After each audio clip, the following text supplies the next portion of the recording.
Yes friends, now I am ready with 7 golden rules.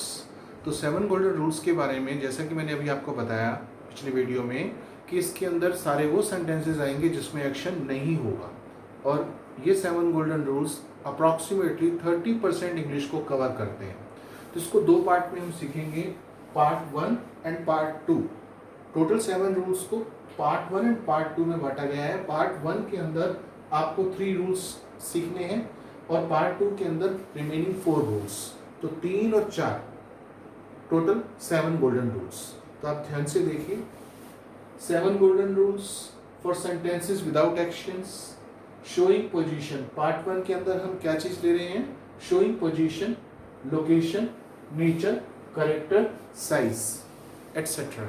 यानी कि हर वो वाक्य जिसमें इस तरह की बातें आई, किसी की लोकेशन या पोजीशन के बारे में बताना, किसी की नेचर के बारे में बताना, कोई गुस्से वाला है, कोई शांत स्वभाव का है, कोई कामचोर है, कोई फिजूल खर्च है, ये सब नेचर की बात है।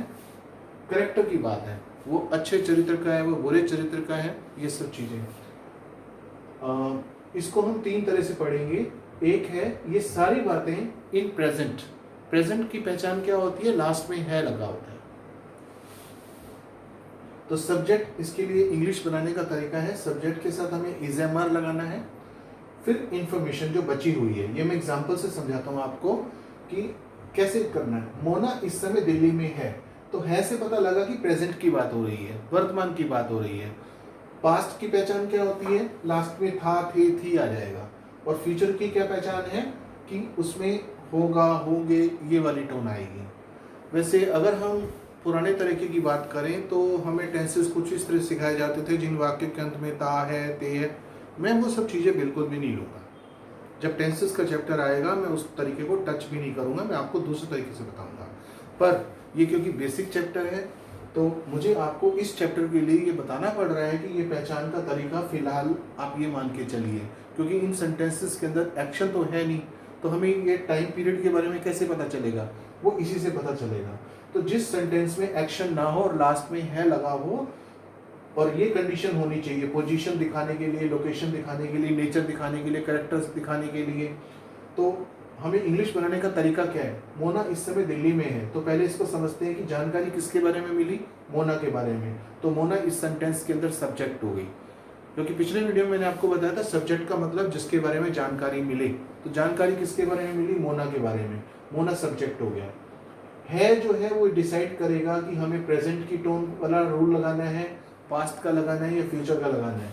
तो है से पता लगा कि हमें इसका जो हेल्पिंग वर्ब है इज एम आर में से कोई एक लगेगा। अब इंग्लिश बनाते समय सबसे पहले हमें सब्जेक्ट यानी कि मोना।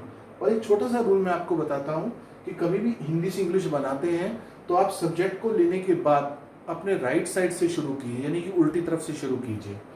तो है कि इंग्लिश पहले आएगी, तो इज एम आर में से हमें इज लेना है, मोना के साथ इज। ये चीज मैं आपको नीचे भी अच्छे से समझाऊंगा, फिलहाल आप समझिए कि हमें इज को लेना है। इज ले लिया। फिर है हमें है की इंग्लिश आ गई इज, मेक इंग्लिश हो गई इन, दिल्ली की दिल्ली हो गई, और इस समय की इंग्लिश होती है एट दिस टाइम। अब आप बोलेंगे हमें कैसे पता लगेगा कि एट दिस टाइम लगाना है? तो धीरे धीरे जैसे कि एक बच्चा होता है, धीरे धीरे पहले उंगली पकड़ के चलना शुरू करता है, फिर बेड का, सोफे का या टेबल का सपोर्ट लेके धीरे धीरे आगे बढ़ता है, और फिर एक दिन आता है कि वो चलने लगता है, दौड़ने लगता है, उसको किसी सहारे की जरूरत नहीं होती है। तो आपको भी मैं धीरे धीरे ये चीज़ें बताऊंगा, जिन लोगों को नहीं पता है मैं धीरे धीरे बताऊंगा कि नाउ, अब, दीज डेज, इन दिनों, टुडे, आज का दिन, टुनाइट, आज रात, ये सब चीज़ें हम धीरे धीरे डिस्कस करते रहेंगे। दूसरा सेंटेंस है राहुल कल मुंबई में था। तो हमें था से पता लगा कि पास्ट की बात हो रही है, तो वॉज और वर इन पास्ट। ये फॉर्मूला देखिए, सब्जेक्ट वॉज वर में से एक लगाना है, फिर इंफॉर्मेशन लगानी है। तो पहले तो हमें यही डिसाइड करना है कि फॉर्मूला ये वाला लगना है, ये वाला लगना है या ये वाला लगना है। वो हमें लास्ट में देख के पता चलेगा। तो था को देख कर पता लगा कि वॉज और वर, तो उस हिसाब से सबसे पहले सब्जेक्ट जिसके बारे में बात हो रही है राहुल, सब्जेक्ट, था, वॉज, वर, इसमें से हम लेंगे राहुल कल मुंबई में था। इसकी English, Rahul was in Mumbai yesterday। तो मैंने किस तरह से बनाया, सबसे पहले राहुल सब्जेक्ट जिसके बारे में बात हो रही है, था को देखकर हमने डिसाइड किया कि राहुल के साथ वॉज ही लगता है। फिर उसके बाद मेक इंग्लिश इन हो गई, मुंबई मुंबई आ गया, और कल की इंग्लिश होती है यस्टरडे। ये जो कल है इसमें यस्टरडे भी होती है और टुमारो भी होती है। अगर वो कल बीत गया है तो यस्टरडे आने वाला है तो टुमारो लगाते हैं। इसके बारे में मैं धीरे धीरे आपको इस तरह की चीज़ें बताता रहूँगा। तीसरा सेंटेंस जो है, पापा कल इस समय शिमला में होंगे। अब ये जो सेंटेंस है वो इसको लेकर लिया गया, इन फ्यूचर और प्रेजेंट। पहले मैं इसको एक बार समझा देता हूँ। बहुत बार ऐसा होता है कि जब हम किसी के बारे में बात तो कर रहे हैं कि उसकी लोकेशन, पोजीशन, नेचर कैसी है, पर हम श्योर नहीं है, we are not deadly sure. कोई पूछे आपका दोस्त राहुल कैसा बंदा है, उनका ठीक है। बोला उसके पापा, बोला ठीक ही होंगे, मुझे क्या पता भी किस तरह के नेचर के हैं। तो जब हम किसी चीज़ के बारे में अंदाज़ा लगाते हैं, कोई मुझे अचानक फ़ोन करके पूछे यार वो आपका दोस्त मुकेश कहाँ है इस समय, मैं कहा शायद वो चंडीगढ़ में होगा, शायद वो घर पर होगा। तो जब हम अंदाज़ा लगाएं प्रेजेंट या फ्यूचर में, but we are not deadly sure उसकी पोजीशन के बारे में, लोकेशन के बारे में, तब हम तीसरा वाला रूल इस्तेमाल करते हैं, बट नॉट श्योर। मैंने लिखा है यहाँ पर सब्जेक्ट, विल बी और इंफॉर्मेशन। तो पापा कल इस समय शिमला में होंगे, यानी कि पक्का पता नहीं है। पापा मान लीजिए टूर पे गए हुए हैं और हम अंदाज़ा लगा रहे हैं कि जैसे कि उन्होंने हमें बताया था कि उस हिसाब से तो शायद चंडीगढ़ में होंगे या शिमला में होंगे, पक्का पता नहीं है। जब ये वाली टोन आएगी तो होंगे से पता लगा, जब पक्का पता नहीं है कि विल बी वाला टोन आना चाहिए। पापा सब्जेक्ट है क्योंकि उनके बारे में बात हो रही है, तो सबसे पहले पापा की इंग्लिश फादर, फिर पीछे से मैंने बताया पीछे से शुरू करना है। होंगे को देखकर विल बी, तो विल बी यहाँ आ गया, फादर विल बी, मे इन, शिमला शिमला, कल इस समय, एट दिस टाइम टुमारो, और टुमारो एट दिस टाइम। आप दोनों में से कोई सा भी कर सकते हैं।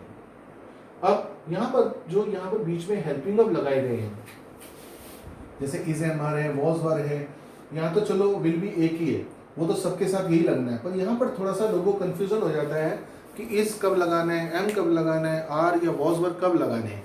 तो मैंने यहाँ पर एक्सप्लेन किया हुआ है कि इज कब लगेगा, कंडीशन तो वही होगी कि प्रेजेंट की जब बात हो रही हो तो सब्जेक्ट के साथ इज एम आर लगना है, पर इस कब लगना है उसके लिए समझाएगा ही। अब ये फिर एक बड़ा चैप्टर है कि हमें पता होना चाहिए ये सब क्या होते हैं। तो ये ही का मतलब होता है वह, पर जब किसी एक आदमी के लिए यूज़ किया जाए, छोटा हो या बड़ा हो, जब वह किसी मेल के लिए यूज़ करना हो तो हम ही लगाते हैं। शी, फीमेल छोटी हो या बड़ी हो, हम जब बोलते हैं कि वह जा रही है, वह जा रही है, तो तब हम शी लगाते हैं। इट का भी अपना एक अलग तरह का मीनिंग है, जैसे इट नॉन लिविंग के लिए भी लगता है, वेदर की कंडीशन के लिए भी लगता है, टाइम के लिए भी लगता है, और एनिमल्स, इन सब चीज़ों के लिए लगता है। तो नॉन लिविंग, बर्ड्स, और कभी कभार उसको हम इन्फेंट के साथ भी लगाते हैं, यानी कि न्यूली बॉर्न बेबी के साथ में भी इट का इस्तेमाल होता है। सिंगुलर नाउन, नाउन का मतलब अभी मैंने पिछले वीडियो में बताया नाम, और सिंगुलर का मतलब होता है एक वचन, यानी कि कोई भी वाक्य में अगर एक नाम दिया हो या इनमें से कुछ भी एक दिया हो तो सबके साथ हमें इज लगाना है। He is, she is, it is, Ram is. I am जो है वो आई के साथ आता है। यहाँ पर एक थोड़ा सा फनी तरीके से अगर मैं बात करूँ, आई के साथ तो कुछ भी आ सकता है, आई के साथ विल भी आ सकता है, आई के साथ वॉज भी आ सकता है, हैव भी आ सकता है, बहुत सारे ऑप्शंस हैं। पर अगर एम आएगा तो आई के लिए आएगा। तो अपने स्टूडेंट्स को पढ़ाते समय कई बार कहता हूँ कि एम की शादी अगर होगी तो आई के साथ होगी, means I, M is meant for I only, but it doesn't mean I is for M only. I के साथ बड़े सारे ऑप्शंस हैं, पर एम अगर आएगा पूरी इंग्लिश के अंदर तो सिर्फ आई के लिए आएगा। आई का मतलब मैं, जब मैं अपनी बात करूं या आप लिखें मैं शब्द के लिए आएगा M.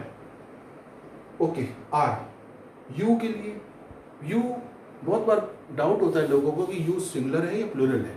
It can be any, एक वचन में भी हम यू का इस्तेमाल करते हैं। मान लीजिए मेरे सामने एक ही जना बैठा है और मैं उसको बोलूँ आप कल इतने बजे आना, तो तब भी यू लगेगा। 10 बैठे हैं तब भी यही बोलूँगा आप कल इतने बजे आना, तब भी यू लगेगा। तो यू जो है सिंगुलर प्लूरल दोनों में इस्तेमाल करते हैं। वी का मतलब हम, एक से ज़्यादा के लिए जब हम वाली टोन इस्तेमाल करें, जैसे बोलता हूँ हम कल बाजार जाएंगे, तो यहाँ वी का इस्तेमाल होगा। दे का मतलब वे, पर प्लूरल के लिए जब इस्तेमाल किया जाए, क्योंकि वे हम रिस्पेक्ट देने के लिए किसी मेल या फीमेल सिंगुलर के लिए भी इस्तेमाल करते हैं, रिस्पेक्ट देने के लिए। जैसे मेरे अंकल खड़े हैं तो उनको देख के बोलूँगा वे, कल इतने बजे बाजार जाएंगे, ऑफिस जाएंगे, या वो इतने बजे, तो रिस्पेक्ट देने के लिए कहा गया।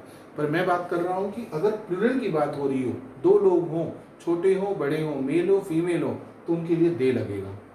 प्लूरल नाउन्स, जब दो या ज़्यादा नाम आ जाए, जैसे राखी और संगीता कल बाजार में थी, तो राखी एंड संगीता प्लूरल नेम्स में आ गया। बच्चे, बच्चे बोलते के साथ वो प्लूरल हो गया, उनके साथ आर। फिर वॉज की बात करें तो ही, शी, इट सिंगुलर नाउन और आई, इन सब के साथ वॉज लगेगा। और जो बाकी बच गए you, we, they, plural noun, सबके साथ वर लगेगा। उम्मीद है कि आपको पार्ट 1 यानी कि ये जो 3 रूल्स मैंने बताए आउट ऑफ 7 गोल्डन रूल्स, वो आपको समझ में आ गए होंगे। अगली वीडियो में हम बाकी के 4 रूल्स की बात करते हैं।